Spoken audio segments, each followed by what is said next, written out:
to this new session of the History of the Book seminar, and it's a great pleasure to welcome Claude Grewal-Sultze to this session. So Claude, many of you know him, of course. He worked as a conservator at University College London, the National Trust at Wimpole Hall, and the Borthwick Institute at the University of York.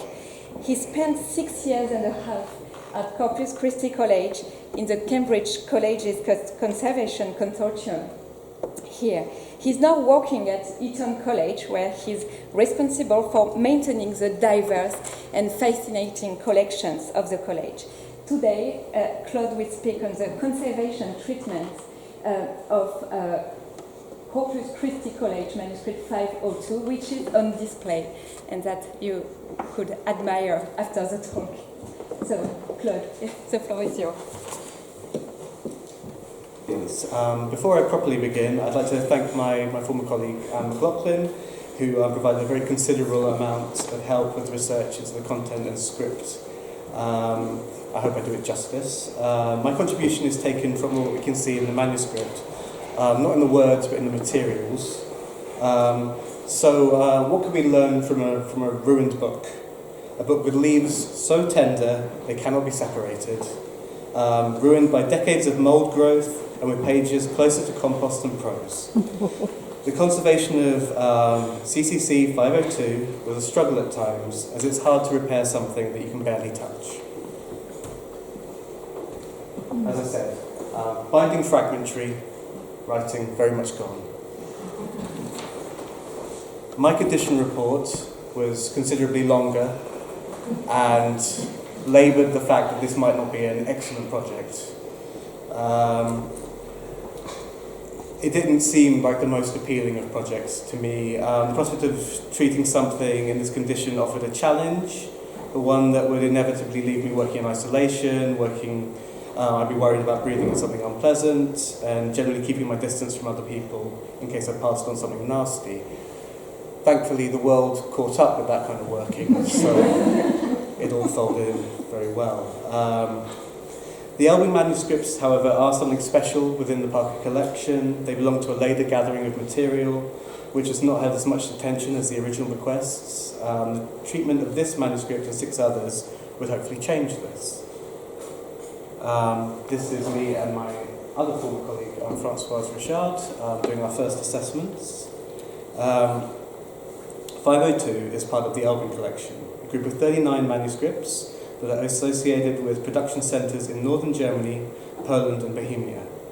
Many of the manuscripts bear the name of Mary Purnham, who likely donated them to Corpus Christi College following the death of her husband Richard in 1627. Richard Purnham was Conconator Anglicus and Anglicanae Ecclesiae Pastor at St Mary's, Elbing, between 1618 and 1624, and had been made a Fellow of Corpus Christi College in 1617, following a stint as minister at St Benet's in 1613. It had been suggested that this link is what brought the manuscripts here. The manuscripts are thought to have been taken from a single library within a Brigantine monastery in Elbing, now Elblag, in Poland. It's a former Hanseatic port close to Danzig, which is now known as Gdansk.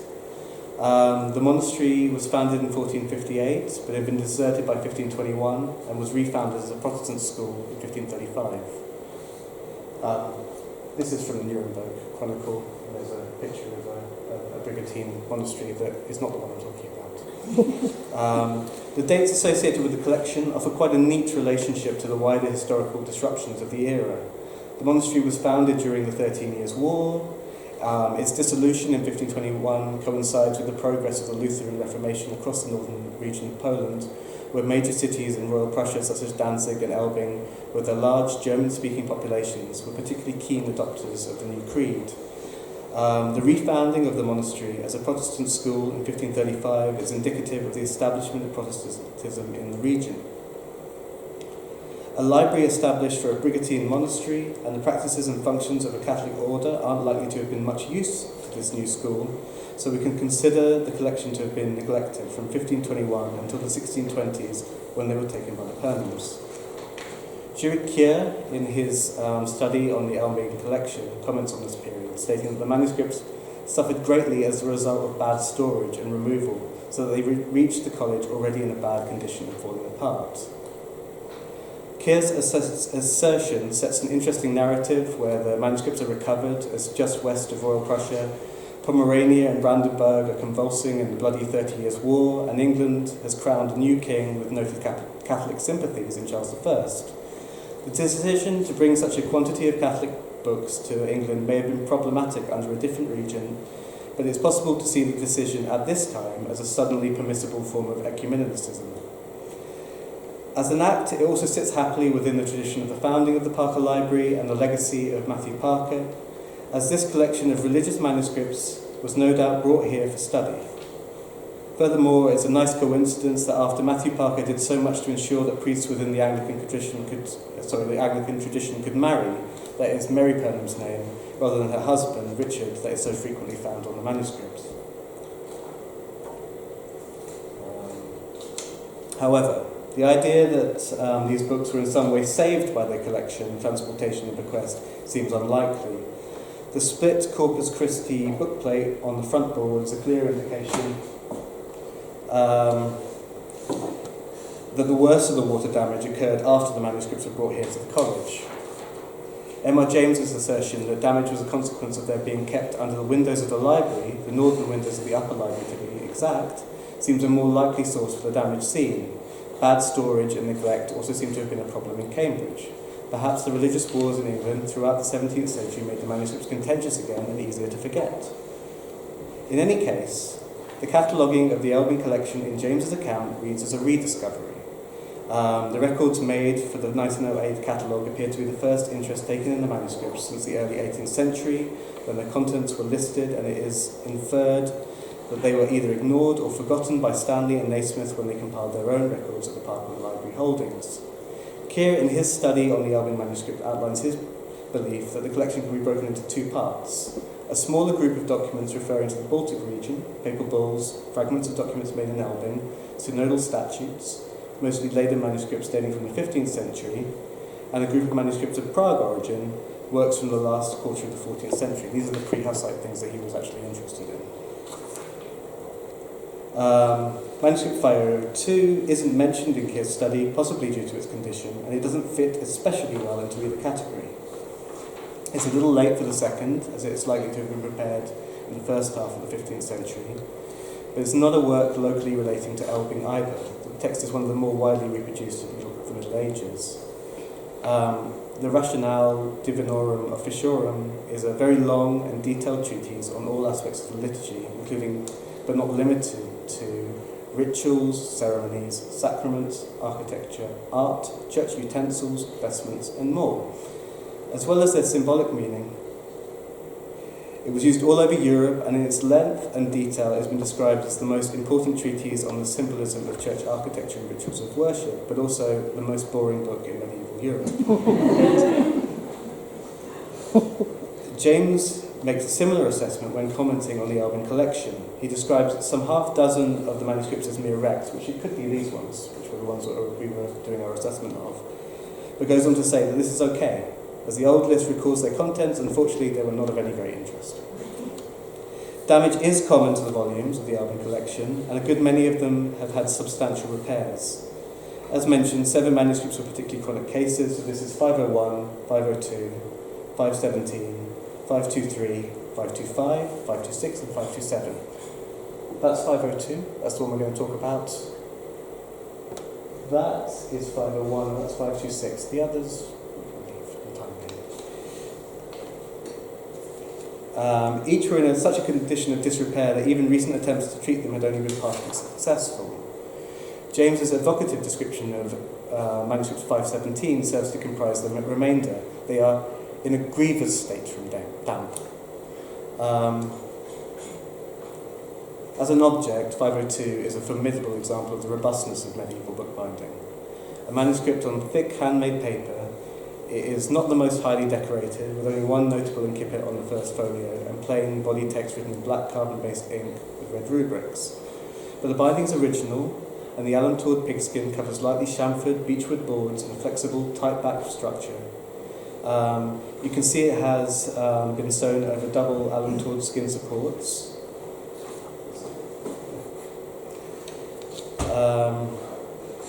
As the tattered leather reveals the cores and packed linen thread hooked around them. These supports are laced over and through the boards, settling within carved channels and plugged with trenails. This lacing structure, along with the covering materials of brass bosses and braided leather end bands through the caps of the spine, are characteristically Northern European. Its robustness is so notable as prior to the treatment the interior was a wreck. Powdery black mould peppered the surface of the many pages, with hypha burrowing through the substrate and blocking the pages. Where the staining was washed in, the ink has washed out. Water damage affects 3/4 of every page, and inky purple staining from the pigmented mould has eaten away at the paper, leaving the pages with the soft, friable texture of composting leaves. The staining we see is entirely characteristic, with water entering from the forage and ahead of a book, as it might when left next to a leaky college window in a rainstorm. Measurements were taken using a micrometer to assess the thickness of the paper. They were taken from 2 points at the head of the page, here and here. One in the centre and another close to the greatest area of staining. Further measurements were taken at the largely undamaged tail of the page and at the centre. These measurements showed in a very simple way how the pages had been literally eaten away by the mould, with the paper almost half as thick where damage was most acute. So these are the millimetres. You can see about 20 here, and where it's most damaged, it goes down to 9 or 11. So you can see sort of, in a very simple, quantitative way, how the paper had been sort of corroded and ripped apart. Conservation work had been carried out on some of the manuscripts brought for assessment in efforts to stabilise them sufficiently for digitisation. However, the fragile nature of these 7 volumes had made it practically impossible, and the digital records accord with the description I have already provided. Pictures of the binding, but little of note from the book block. It varies between books, some have more pages than others. 502 was a particularly bad example, as you can see here. There were only pictures of the outer pages and then the structure itself. The treatments that had been done provided avenues of possibility for stabilising the books, however. 501 and 526 in particular provided elements of practice to refine and interventions to avoid. In the case of 501, the binding had been taken down with the sewing supports, boards, spine leather and other fragments retained and stored with the book. This process had allowed the manuscript to be partially digitised, but the weaker and more fragmentary pages within the binding had been left untreated, as they were still considered too fragile to be handled. Taking down the binding and removing the features of the whole object were considered to be too interventive for the treatment of 502, as with so little of the book block left undamaged, features of the binding were seen as quite fundamental to what the historical value remained in the book. Within 526, the most damaged folios of the manuscript had been enclosed within a craft paper fold. This supported the disintegrating paper by preventing the rest of the book block from collapsing down onto it. In neither instance of these treatments had they sufficiently stabilised the books to make them accessible. Equally, the repair paper that had been used was a little thick and obscured the text without completely supporting the paper. In both cases, the treatment had only been partially successful, but provided pointers for this treatment programme. Elements of the earlier methods were adapted. An enclosure was prepared to support the fragmentary leaves, as in 526, to prevent the collapse of the book block whilst it was progressively repaired. Equally, the manner in which the book had been enclosed in paper and plasticine, which is what this is sort of trying to illustrate, would offer a means of preserving the binding later in the treatment process and could be explored further. The repairs that had been done on the 2 volumes illustrated the tremendous difficulty of repairing such corrupted material. The general weakness of the paper made it difficult to concentrate on areas of loss or where the paper was torn. The weight of repair tissue fixed the weak paper in place, but the areas around them could then be strained and new tears would appear. A process of broadly lining the entire stained area would obscure more of what remained of the script, but with thinner tissues available and repairs cut to follow the stained tide line, there was a potential to create a more discrete repair that supported the whole page. To begin the new treatment, it was first necessary to ensure that active mould growth ceased. The 7 manuscripts were sent for irradiation at a disaster recovery facility near Oxford on the 15th of August in 2017. Once returned, Fibre I was selected for treatment. It was neither the most damaged nor the most complete example from within the group, and seemed an adequate exemplar for methods of repair that could be then applied to each of the other books. Fibre I was brought to the conservation studio and held in a quarantine area. In spite of the irradiation of the manuscript, its soiling with black mould was considered to be a risk to other books and manuscripts within the studio. The manuscript was then surface cleaned using a soft brush over a suction table to remove the black mould.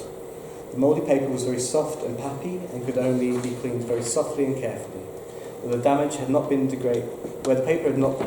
degraded by mould, surface dirt was cleaned away using vulcanized smoke sponge, as we can see here in the centre of the page. Within dual perimeters of the tide lines, the page is intensely weak. To further stabilise the mould damage, each page was lightly humidified using an ultrasonic humidifier to ease out planar distortions and to aid adhesion between the remoistenable tissue and the paper substrate. This process also improved the plasticity of the substrate and made the surface more amenable for melding with the repair tissue. The book block was protected from becoming wetted more generally by interleaving layers of Melanex and metal sheets that were placed beneath the affected folios. These enabled them to be flattened evenly as pressure was distributed across the page. The remoistenable tissue was then lightly wetted with paper sprayed from a mister and laid over the damaged area of the page using a brush to apply it. It's a form of lining. It's the sort of thing that you do for a much larger objects. But here it was sort of, rather than trying to repair specific individual tears, because everything was so weak, as I said in the previous things, if you just covered one side, you could hold the paper as it was, make it handleable from the underside, so as you lifted the page, it would flex sufficiently that you could actually flick through without obscuring the paper on the other side. Larger losses were infilled with the Japanese repair tissue toned to complement the colour of the stained book block. The repair process allowed between 5 and 10 folios to be treated at one time. So this was one of the major problems in treating a book like this, is that you have, because everything is damaged, you have to sort of fix it into blocks where you can sort of fix so much without stressing the binding and then causing new damage elsewhere. And so you would have to sort of be working on 2 or 3 other things at the same time. So you would do 10 pages of repair, wander off, wait for them to dry, come back, get started again. The time taken to repair one leaf was less than a few seconds, but with drying times and the difficulty of handling each leaf, it could take up to a minute or more when infills were required. A series of short interventions accumulated to a very substantial period of treatment. Treatment of the binding was kept to a minimum. As noted above, the damage to the binding allowed its construction to be observed. It was felt that this was a feature of significance and value, so no efforts were made to reconstruct the missing parts. Instead, the fragment of the front board, which had arrived attached from the binding, was reconnected with tackets of linen thread hooked behind the raised sewing supports of the spine and laced through the sewing holes in the board. I should say the sewing in this book was absolutely perfect. There was no damage to it at all. It was incredibly robust, because everything that had happened had been along the top edge and the fore edge. So you could open the book and the flexible structure worked really well, which is kind of why we wanted to retain and sort of maintain the binding as much as we could, and why you can risk stressing putting threads behind it, because there was actually nothing wrong with that part of the book.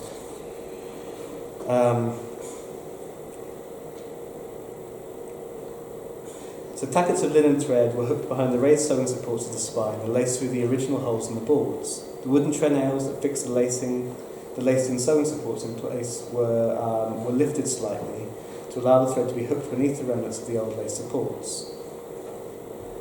With the boards attached to the binding once more, it was necessary to devise some means of compensating for the loss of the fore-edge half of the board. As it was, the most damaged area of the book block was neither compressed nor protected by the boards. The contour of the broken edge of the boards was recorded, and a lamination of heritage cream mount board, which is something we use a lot for mounting pictures and things in the studio, so we have a lot of offcuts, was prepared to match the jagged edge and shape to infill the loss. There was the option to produce a wooden infill and sort of go like for like, but the insect damage to the boards made the wood incredibly weak, and it would have required a very substantial level of intervention to stabilise the wood.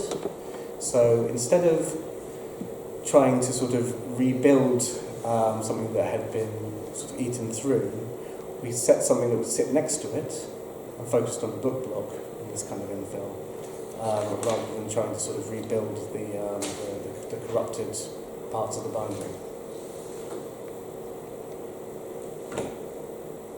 A chemise of alum-tored skin was prepared to hold the dirty and broken down binding from handling, to protect the dirty and broken down binding from handling, and to hold the mountboards to the boards. So the little infill sits inside this little pouch, and as you open it up, there are flaps, so the book more or less moves as one, and you can sort of see, those of you who are reasonably at the front, and you can come up to the back, how the boards move, if you're careful. There are copious handling notes with this book. You can kind of treat it as if it was all one piece.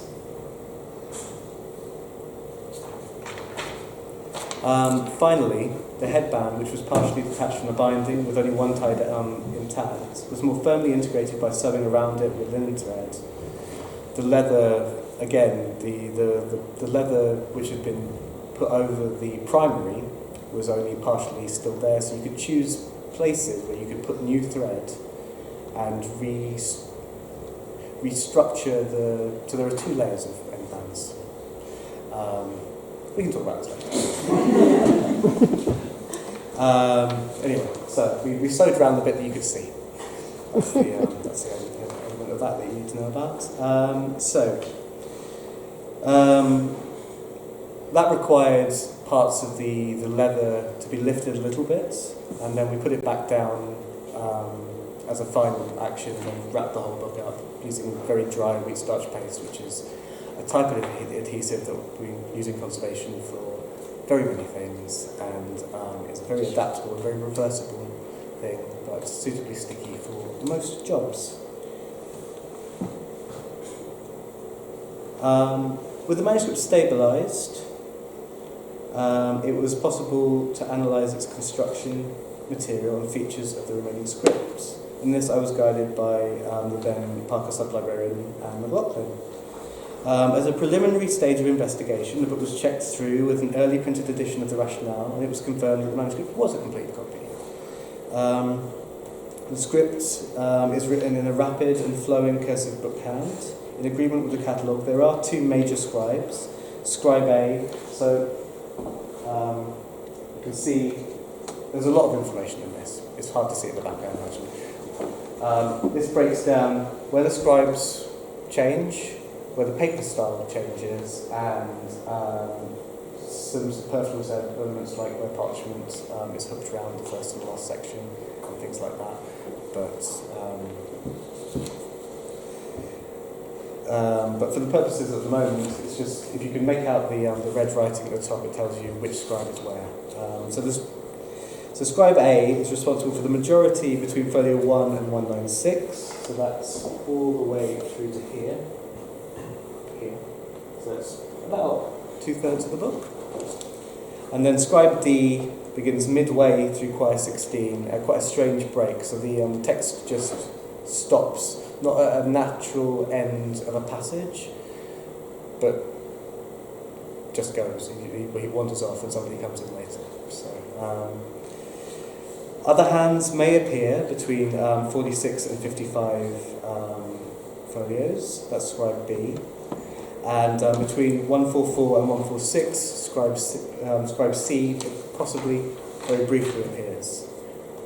All of this is, scribes B and C are slightly more contentious because in the first two quires of the manuscript the hand appears to vary, but it may be that an inexperienced scribe is developing their technique and the shift in pens may be highlighting an irregular method.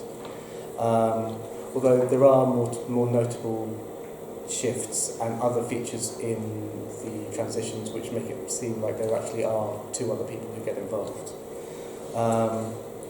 So one of these features is that more notable alterations in letter forms later in the manuscript and between passages give a sense of students copying alternating sections. A blank bifold between folio 69 and 70 indicate that the text might have been transcribed following the Peckian method, where sections would be given to people, they'd be transcribed, and then things would be bound later, with an archetype of the manuscript copied out in segments. It appears that the scribes were literate and copying sentences rather than letters. Corrections are often made in the same hand within the margins, indicating that the authors noticed their own errors and belatedly added in missing script. Small features such as the marginal addition on folio 32 shows scribe A engaging with the text. So this is a passage of Gemma Anime, and it's added possibly as a comparative note, showing a response to Durandus' text. In these marginal annotations, the red strokes that have been added over the main black script are repeated, indicating that corrections and reactions to the text may have been added with a rubric, and that scribe and rubricator may have been the same person. Towards the end of the manuscripts, the addition of red patterns greatly diminishes. The scribe D produces a far clearer and more regular script, and there are far fewer additions. So this is just giving you a very brief sense of the variation in the script. Irregularities in the numbering of the quires also follows the shifts between scribes. Quires are numbered within the book blocks on the first leaf for the first 4 quires. On the 4th, the number drifts to the second leaf, and this is where we see the presence of the second scribe, scribe B.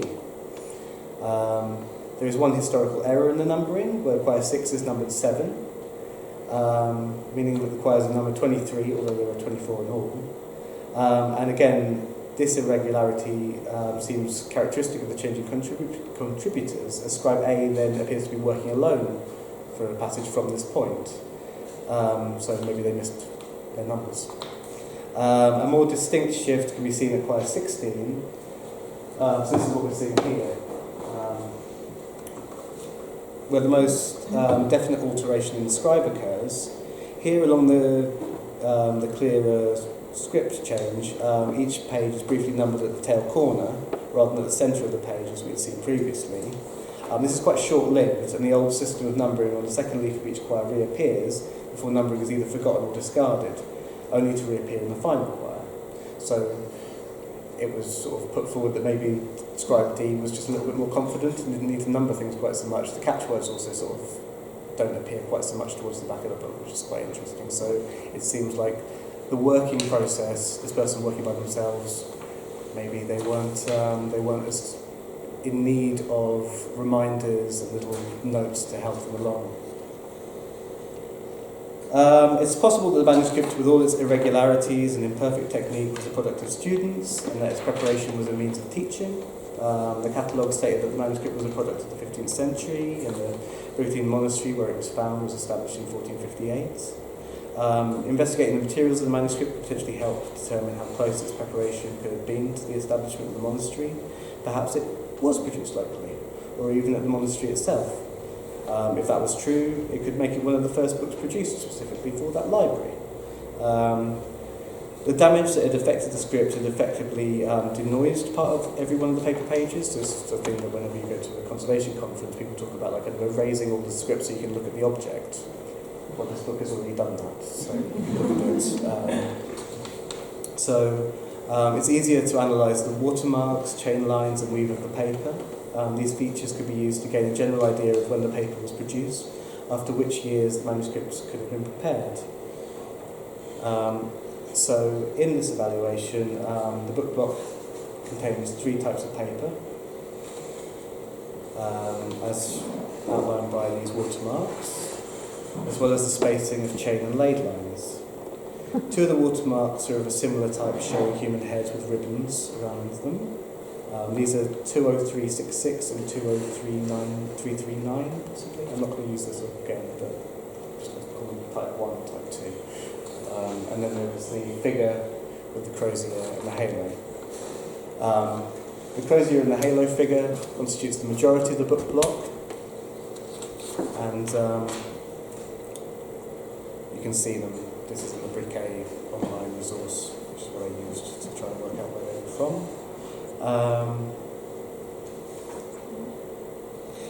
So data collated by the Wasserzeichen Information systems shows that the Crozier type was produced as early as 1397 and as late as 1482. It's most commonly seen between 1430 and 1440, and it's a paper that's produced in the Lake Constance region most commonly. The ribbon type 1, which is the one that turns up most frequently, is more widely distributed and is identified over a shorter but later period of time in books between 1419 and 1476, but the mid-1430s are also most common. So these details could help to verify the 15th century attribution of the catalogue listing, and due to the greater regularity of the paper type being used in the 1430s and 1440s, perhaps we can tentatively nudge the date of the manuscript towards the middle of the century or even the first half. So potentially it's earlier than the foundations of Brigantine Monastery. Of the first 24 quires of 6 bifolia, papers showing the Crozier type make up the first 12 quires completely. The more common head type 2, appears once on folio 116 in quire 13, and then the Crozier type reappears and continues until the end of quire 16. This shows that both paper stocks were available, at least kind of halfway through the book. And the paper was, although one stock was predominantly used in the preparation of the manuscripts. Quire 17 is entirely comprised of the first head type, I think. I'm getting confused with this. The paper is thicker and coarser than the Crozier type, which is the predominant type, with lighter chains than the previous batch of paper, and the tweel of the chain line is far more prominent. Quire 18 shows an irregular mixing of the two paper types, with ribboned. It shows an irregular mixing of the two types of paper with ribboned heads. The variation in the width of the chain line, of which the first head type is wider, encourages the observation that they are distinct. It's not a shift in the pattern in the mould.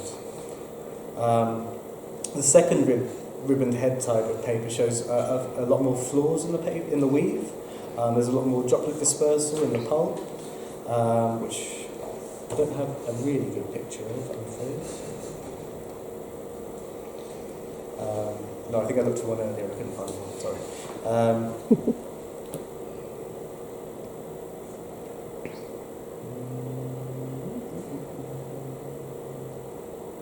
Oh, yeah. So this third paper type has a deckled edge, which also might imply that none of the other ones do. So they may have been larger sheets, which have been cut down, whilst this one doesn't seem to have been quite so big, possibly. The shift from one paper type to another is again shows the shift from scribes to scribes. So you can see that scribe D arrives and suddenly they start using one paper more than the other. But he still has both types available to him in the same way that scribe A did. It might have been a preference then. But we should note that both were available.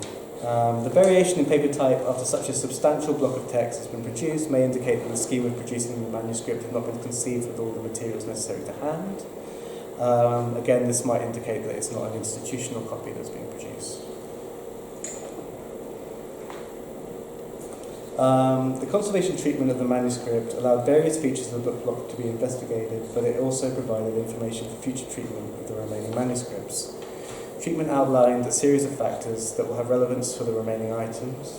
The concentration of damage to the foredge and head of the book block made the flexing of each folio more supportable than was initially thought, as the gutter of most leaves was relatively undamaged. This is the gutter? Just a bit more page flexes. This opened out the manuscript and allowed access to even the most damaged areas. There was a lot of insect damage towards the back of the book, which also needed repairing, and that was very much in the gutter. The method of lining the paper through progressive humidification, lining and pressing required the book block to be opened reasonably widely. As such, treatment for future manuscripts will depend on the bulk of the remaining items showing that same resilience to the excessive degradation that they've experienced. Equally, whilst blocking of the pages was a serious concern when accessing the damaged areas of the book block, suitable support of the substrate below, coupled with the slow agitation of the leaves, often allowed pages to be released when the damage was not so acute.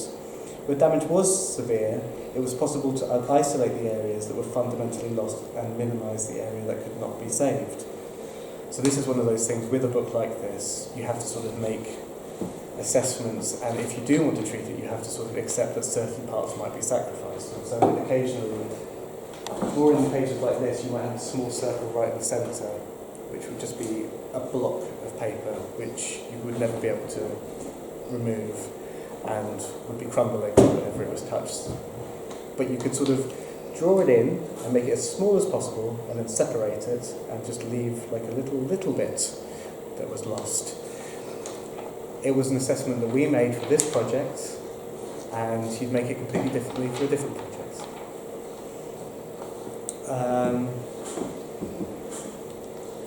I made special bamboo lifting tools for that purpose.